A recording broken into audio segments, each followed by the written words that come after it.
A day with Professor Pius Adesanmi, the new director of the Institute of African Studies at the Carleton University, Canada, will inspire any individual to make an impact in the society.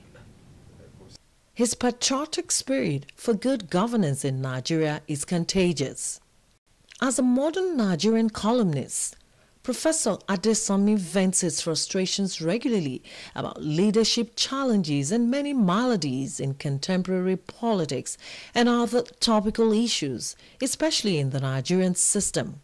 I grew up with that sense of what you would call a tendency towards social concern. Moving away from Nigeria nearly 2 decades ago, and getting a sense of alternative possibilities, I guess just deepened my sense of rejection of how Nigeria is defined. Because the more you live in places like this, they're not perfect. No society is perfect. But then it becomes very difficult to accept that certain little things in terms of institutions, in terms of process, in terms of procedure would work somewhere as a matter of course. And more than 50 years after independence, we can't get those things right. If an electric bulb were to die, snap off and die in this office, as we're speaking now, in the next 24 hours, there are processes and procedures that would kick in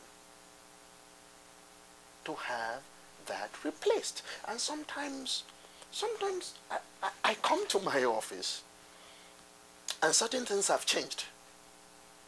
Maintenance that I didn't even have to request. They've just been put. And then I sit down here thinking that why to be in Nigeria, for instance, so long as this office isn't in total darkness, if only one bulb snapped off and died, then okay, make we manage them.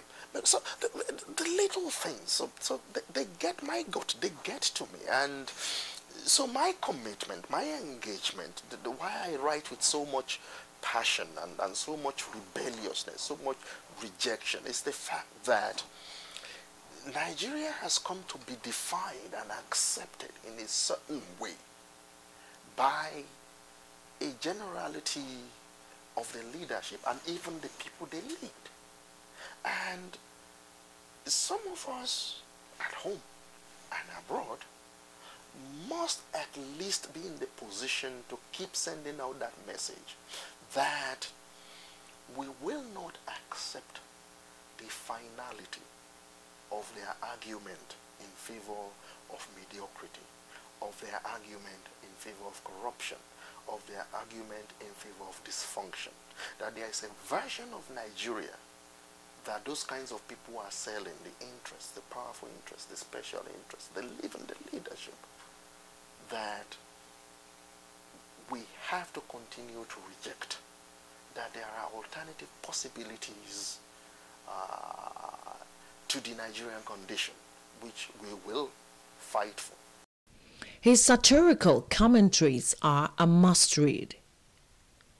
Professor Adesanmi's assignment at the Institute revolves around research and community outreach on African affairs.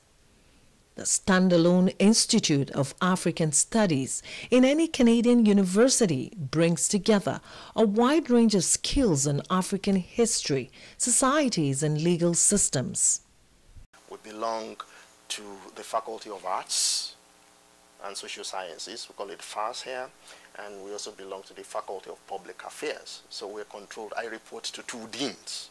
We're controlled by 2 deans. So between the Faculty of Public Affairs and the Faculty of Arts and Social Sciences, you have a very broad range of academic disciplines and fields of specialization, with people working on researching, writing, inquiring into the contemporary conditions of life and culture, across the African continent. And all these knowledges that they generate, come under the auspices of, so if you're an Africanist and you're in philosophy, if you study Africa and you're in philosophy, you're in political science, you're in economics, you're in literature, you're in the arts, in all the fields, this is the platform for the production of those kinds of knowledges and enlightenment. And this is a very interesting time to have that sort of thing. Africa is said to be the most exciting continent. A lot of things are happening. It's the youngest continent in terms of human potential, innovation, the direction of humanity. Things are happening. The youth bulge. So this is a very, very good time to have a space like this, which brings together the very best of expertise that Canada has to offer, and even Africa has to offer. And we're here doing that work. But we're not doing it in isolation.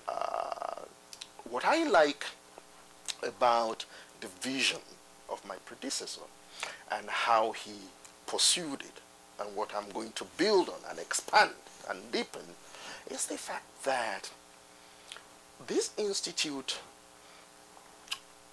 has also become the go-to location for practically anybody who is doing anything about Africa here. This is Ottawa. This is the capital of a major Western power.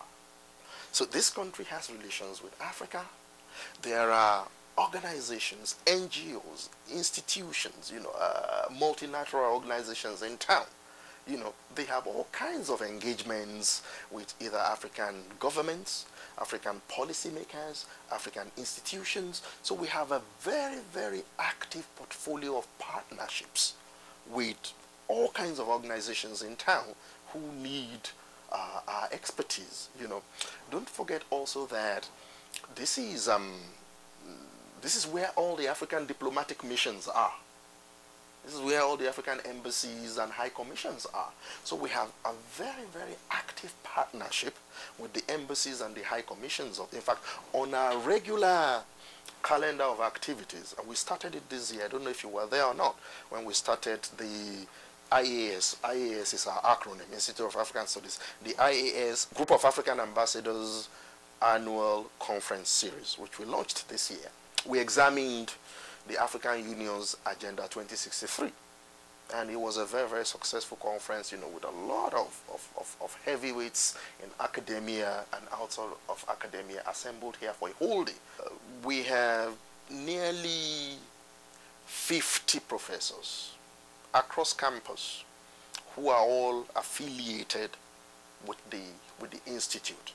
So they are our staff. That's the range of and the scope of the expertise that we have. About 50 professors are affiliated with us, which means they are cross-appointed.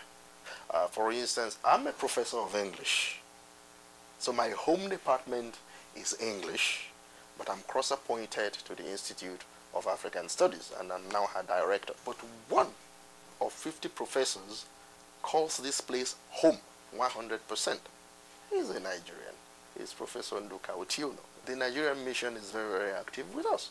We have done symposia with them. So we did the Achebe Memorial, with them.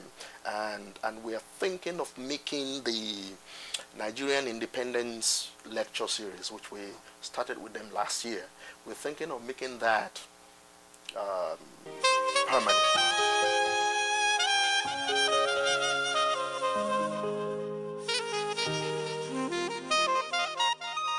In Ontario, Canada, Joy Osiagwu, NTA News.